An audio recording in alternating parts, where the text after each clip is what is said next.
Hello friends, आप सभी को स्वागत है जैकबोर्ड क्लास में। आज हम मिलाएंगे कि क्लास 11th का एग्जामिनेशन 2025 का पेपर 2 इकोनॉमिक्स का पहला क्वेश्चन में लेकर चलेंगे। निम्नलिखित में से प्रश्नावली एक विशेषता कौन सी नहीं है? कौन सी नहीं, आप बताइए कि कमेंट में जल्दी जल्दी बताइए कि इसमें से कितना सही हुआ। पहला का आंसर हो जाएगा, ये प्रश्नावली लंबी हो सकती है, प्रश्न में उत्तर का संकेत नहीं मिलना, प्रश्नों का क्रम सामान्य में विशिष्ट होना चाहिए, प्रश्नों का स्पष्ट होना चाहिए। तो इसका पहला का उत्तर हो जाएगा ए, प्रश्नावली लंबी हो सकती है।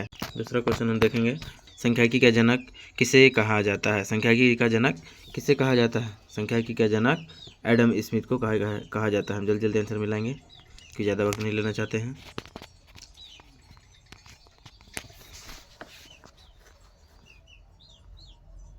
तीसरा नंबर क्वेश्चन, अर्थशास्त्र जीवन के सामान्य कारोबार के संदर्भ में मनुष्य का अध्ययन है। यह कथन किस अर्थशास्त्री का है? अल्फ्रेड मार्शल का।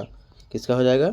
अल्फ्रेड मार्शल का। 4 नंबर क्वेश्चन, मुक्तोत्तर प्रश्न के संबंध में कौन सा कथन सत्य है? कथन है, इसका आंसर हो जाएगा चौथा का ए, सही व्याख्या करना ठीक है।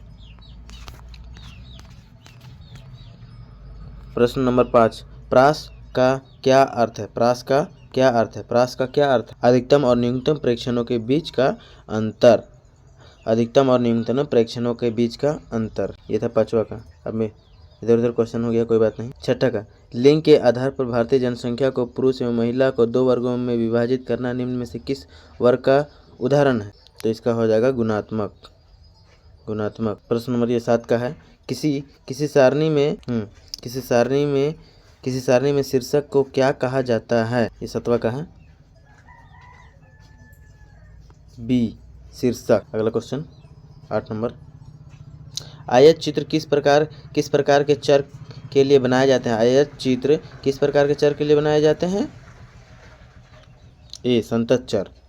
किसके लिए बनाए जाते हैं? संतत चर। प्रश्न नंबर 9, सभी प्रेक्षणों के मूल्यों का योग प्रेक्षणों का समय संख्या से भाग देने पर प्राप्त भागफल को कहा जाता है। प्रश्न नंबर 9,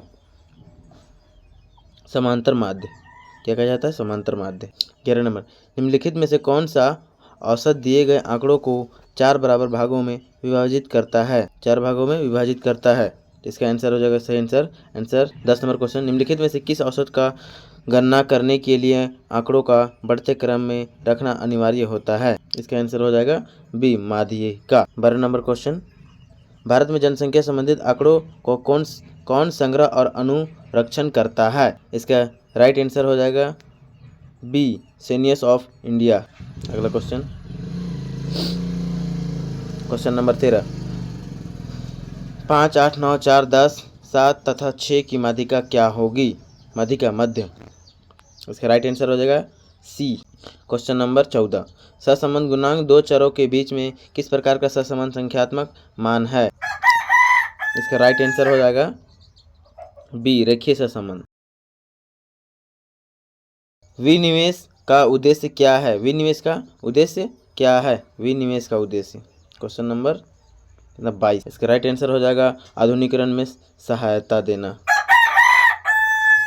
क्वेश्चन नंबर 23, विश्व व्यापार संगठन WTO की स्थापना किस वर्ष हुई थी? इसका राइट आंसर हो जाएगा 1995। क्वेश्चन नंबर 25, निम्न में से कौन सा देश कपास का सबसे बड़ा उत्पादक देश है? कपास उत्पादक देश है? भारत। क्वेश्चन नंबर 24, ग्रामीण जनता की आजीविका का मुख्य आधार क्या है?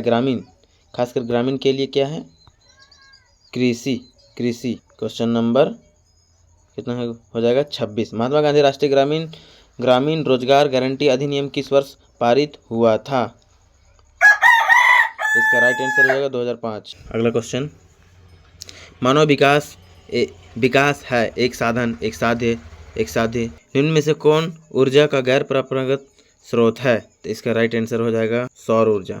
निम्न में से कौन स्वास्थ्य के निर्धारण का सूचक है? इसका राइट आंसर हो जाएगा, इसमें थोड़ा सा कंफ्यूजन है, शिशु मृत्यु दर हो सकता है, डाल लीजिएगा बुक से। जैव खाद की खेती के लिए सबसे उपयुक्त क्यों माना जाता है? जैविक खाद। इसमें रासायनिक पदार्थ नहीं है, सी, राइट आंसर हो जाएगा। नेक्स्ट क्वेश्चन, सार्क का गठन कब हुआ था? सार्क का गठन कब हुआ था? 8 दिसंबर 1985 को। 8 दिसंबर 85 को। द ग्रेट लीप फॉरवर्ड अभियान किस देश में चलाया गया था? चीन। इसका राइट आंसर होगा डी। केंद्रीय प्रदूषण नियंत्रण बोर्ड की स्थापना कब हुई थी? केंद्रीय प्रदूषण नियंत्रण बोर्ड की स्थापना कब हुई थी? इसका राइट आंसर हो जाएगा 1974। 1974। कुटुंबश्री क्या है? निर्धारण निवारण कार्यक्रम। निर्धनता निवारण कार्यक्रम। निम्न में से कौन सा सूचकांक खुदरा कीमत सूचकांक के औसत परिवर्तन को मापता है? उपभोक्ता कीमत सूचकांक। Right answer D. किसी अर्थव्यवस्था की प्राथमिक क्षेत्र किससे संबंधित है? कृषि। मदों के सापेक्षिक महत्व को बल देने वाला सूचक को क्या कहा जाता है? इनमें से सभी।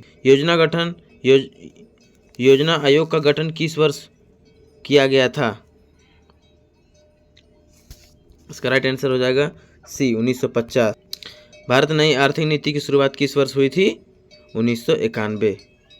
कब हुई थी? 1991। भारत की अंतिम 5 वर्षीय योजना कौन सी थी? 12वीं। जल्दी मिलाइएगा। कोटि सहसंबंध की विकास का श्रेय किसे जाता है? कोटि स्पीयरमैन। कमेंट में बताइए कि आप सभी को 40 में से कितना सही हुआ है। और अपना इस चैनल में तो सब्सक्राइब करें, लाइक करें, शेयर करें अपने दोस्तों के साथ।